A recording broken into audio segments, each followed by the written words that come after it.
sơn lao hình ở bên này chẳng ai đấy rùm cúc gì chẳng cũng nạc chữ chẳng đầy gà đây đốt làm cho Thái Lan này là nó làm cho tập ngư làm cho America ở sân đài Canada đã đập chào cho nên hình một lần dùn flút và người bạn nghe lần vào tìm vào đây mang mười cái một lần tim là mướt cho nên chích nít cùng mướt là những mướt cùng mò mướt là những mò mướt cho nên giờ này giờ về thì bỏ áo về bị rem để ra để bù lại một nghịch lồn cho nên cái tô này chỉ hay về break clip về phiên làm trà răng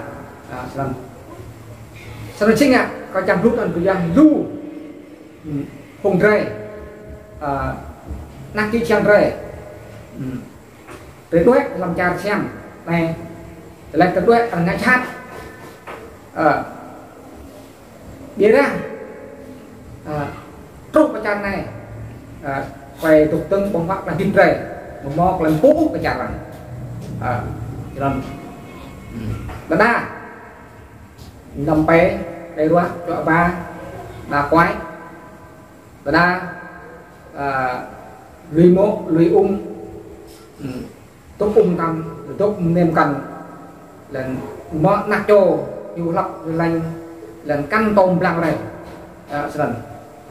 đa doa ma túy đa doa ske đa doa p lần đun tài lần tới đuế tới hơn ăn lại ta cũng đau nhá cũng đọc lần re tới đuế tóc tróc hồng tróc làm lê làm phít lần re mò sẽ char re lần re gì rằng thoa rằng mắt là người đọc ID là lấy cái re tôi vài mí đọc ở prang đọc ở pro rằng phát bài đu nó đại làm giờ là re mà mọc lại cái mau ốc lên là áp trọc nông sai chân nhạc sẽ hoặc là mẫu anh xâm này re mẫu anh là trà re đuế rồi dùng vàng cái răng để phải rứt lại cả răng tôi xin một chút làm tổ lại làm bọt living cái cúc tụ pan làm cúc xà sân lại nắn làm rôm cái tua làm cúc xà ăn nhịp lụp còn lại trang re ngã tôi làm lại pen ID đang là lại pen ID lại nắn lại pen là làm để căn anh mò là húi rồi tốt anh xinh là mười trời này ra y ở mó rem một này ra y nào chả ra y mưng phun lét y tạch lẹt mà mưng y phun ai lao như ai lao phun chọ ăn vì chọ mà ăn sang bôi kí phải chào cha rê chỉ cả một lời nghe cha rê cả một làm ăn là tôi chỉ biết thằng là cha doan ta chỉ một cái này thì dừng vậy ra doan một đôi tí người sang viên dĩ không bị ráo những dĩ không phải gấm lại y không phải đoạt đắt vậy nào cha rằng chạy chạy cả đá chạy chạy ăn thì cái một trang mặc rõ một trang rèm lại ráo là tôi ít chìm sọt mà nó làm quên mà ít tí mò đặt y chăng đâu bây giờ trả rẻ cả đá trả America bây giờ trả rẻ trả rẻ trả ta được nữa chỉ rằng xóa là mà chỉ là mà dốc chúng ta mừng rẻ làm lệ ở đó mít ma rằng trong trình thành hoa chụp bóc và cả nào biết ra rẻ một lời min ông cho nên ra hình cao cùng doan kinh nhát chặt cái năng chỉ chặt đầy gà đây là nên ra hình tăng rẻ là chỉ ngáp tăng rẻ mò chẳng muốn có lại làm lát lại làm tô tới nọc rằng chỉ nào do mà ra cái rẻ dìm dàng chặt của gài dìm dàng chặt của gài là nên sẽ tham mô ra về dàng chặt gài im nằm bé y doa ma túy y doa đâu có IT lại tua cô nề răng mũ răng là do mà y đọc sai trộm để chặt răng mò rè răng mò rồng rè răng mò chung rè răng sản xuất chết rè tôi ăn rè chim mùi bài mùi chát là rè chốt vậy đấy lẽ là chốt nên phúc được biết cái bài Việt Nam đi một chút thế gì rằng sẽ bị gì vậy đấy ý là trên một là dân Việt thái độ nó mười rèn là anh quay đi lúc người ta thấy bao tốt làm ngay nhìn ngay chưa nhung ngay chi sầm này đây đang vô nhìn tốt làm mặt nhìn mặt chi sầm này nhé một lần này cho tôi xịt lại cái phun chóc nhìn chóc này phun chóc phun ai cái bô cái này như cái bô vậy phun trúc cái này như thằng cậu vậy phun ai bước bút răng bút chắc răng phun ăn nhớ nên nào sang đó phun dùng plư răng phun tách ra để phun tách trời về răng cái này đi ra để đuổi cho phòng phít làm phun làm tróc để mà tất cả sinh ngại để sang gì vì nó lại xong idea bị mút đặt lại đây idea là găng quát làm ngắt là tốt này đặt đây là ngắt xong luôn cái thông idea việc mang đi chạm để đặt một lại cái nông được con đó đang chăn mát để nhau ở phía bờ tàu khi ngắt rồi một thảo huy ốc để đuổi vào chân răng do mà phải ngàn rút đập đây á tư chọn rồi gồm rồi prak nhá gồm rồi tôi prak bạch ngàn rập sang ngao viết làm xâm lại sang ngao to là một quỷ gọi là pre mít vậy tụi này giá tâm chàng rằng chàng về thảo dọa giá đuổi cho chân ngàn tụi chàng là về thảo dọa tụi này có ai đi một là bắp rồi sang ai đi pre một là yun là thịt suy một là thịt suy tôi đặt ra một là mít rồi làm nuôi trên nền nuôi trên nền ai đi một cái thịt suy ai đi một cái thịt suy sau đó hiện vùng tốt làm cha mì gọi là David ở Việt Nam xí sang gì ba thế chẳng cút để chẳng mong thoát đây là chẳng thoát là tập đơn là duyên ngắt khác vậy là đây là ru biết thằng cùng nhạc lên là ru cùng cùng án cùng đó như cái cùng chắp bài đây chân ru đây phim black chàng cầm ngọc làm ác bởi hà tôi để phim black tầng rẻ chỉ ngắt tầng rẻ gia dụng đây bé tầng ngọc là phim rô đây bé tầng ngọc là cái khắp tầng rẻ ai đây bé ít tục chắc không phố hoặc là ta vì bắt đây tầng ý sáng đó ai đây như bắt tầng rẻ ở đây cái tốt nào bằng cái chọn ra nát rồi môn phố rồi bồng lăng là nhau xe ra về dân về cái nó ai vô chỉ sang chinh nặng rồi nào tôi nặng không biết viêm nặng không ma thì chồng quá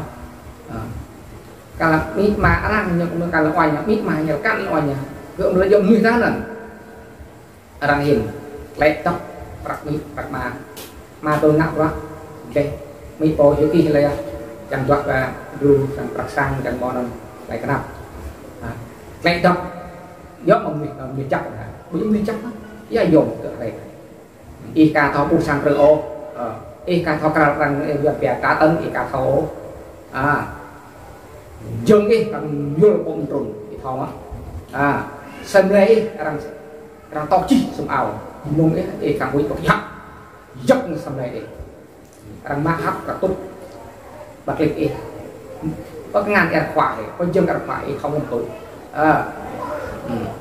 ngắt rồi thì tôi chịu bảo em môi đó ra em sẽ gì dân kia một má nó xong bây giờ không ăn tội lỗi như sang đây sang đây là thứ ba sang nào quỷ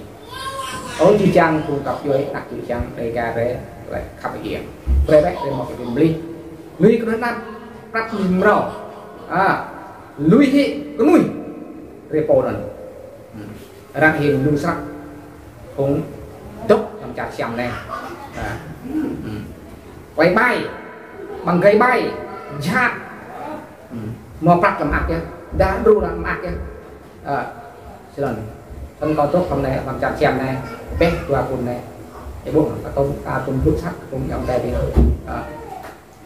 phun gỡ tôm khoa đấy cứ đuổi để đập làm chặt rằng nút đun đạn hai đầu đi được một đẹp lô cái thòng dân minh tiệm na doan Việt Nam của Hoa Lục Tô theo quậy bom bước sang rai nung rai đuôi này đuôi đi bật lê lô tập năng tiếp tập năng y viết bằng về ninh bằng việc đăng căn món bằng về ninh thọ tốt và thọ rẻ là gì mất tất lực cái này tất lực tí vậy đây đà là tốt và vì đây nhưng mà học máu cùng chắc lên cái chắc không chắc nhưng mà làm gì chắc chứ lấy này còn mà giờ ở quá chẳng tay đó nặc gì chẳng tay cả đó chẳng này chẳng một là chắc cái đấy chẳng này chẳng một là mắc cái đấy rồi chẳng cái gì một là bắt rồi ta đang phải nhắc nên ở gì một sản phẩm đó thì thôi một là làm lại tổ nhắc là tiền là giáp sa châu ngã số ai đi được mà chi trả này mới nhớ sa châu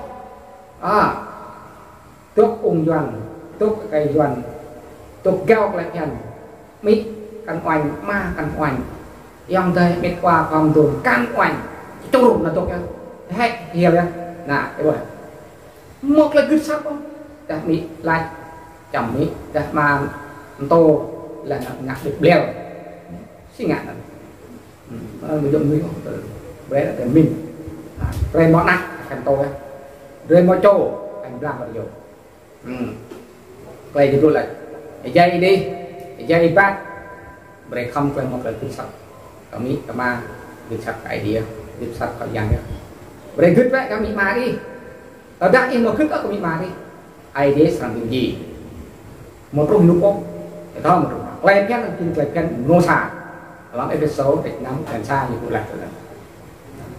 này chỉ thành một bài nghề là khoa đây là nhân ắt điều gì mà sẽ có máy được tập nữa máy hay bổ ra giờ đi cuộc sản cái rôm như cái máy cái dư gì cái rai đây thì tôi là đi mị bù ra đi má tục sẽ đâu có gì mà tục sẽ đâu cái gì mà được một mị cơ có gì mị mà như tôi muốn căn như đó thì nặng thì thằng nào nặng cho thì thằng nào thằng ma đấy do mà bung nụ bung từ bung nụ tay rồi tôi cho nó ăn nào đặt người ta rồi sân mất là cái mù na gì vô nữa phun gì vô nữa cái món sắp sang như gì sang là dòng ta pin cho bẹt ai đi về đạp vật này đạp vật âm đạp vật đi đạp về xa thì thấp nhưng ai ra rồi buông tâm trai bị mít tận trai buông tâm trai bị bịt đen không rồi giá dùng lại ngạn rồi khác ra em đốt này đi thấy không có cái tụ từ nó rồi ai đi sang âm bắc ai đi sang rút ngoài ở tụ này anh có ở quê mình chắc ai đi là luôn cút chi chăng cùng gặp chơi ổn tay chết nít còn một lần lúc còn một lần khăn trang mò phải cái đang phải chắc cái rè cho nên ý pháp rè anh tụi này làm du tập tâm ăn măng cái đây đang phải trong một tuần còn chụp amen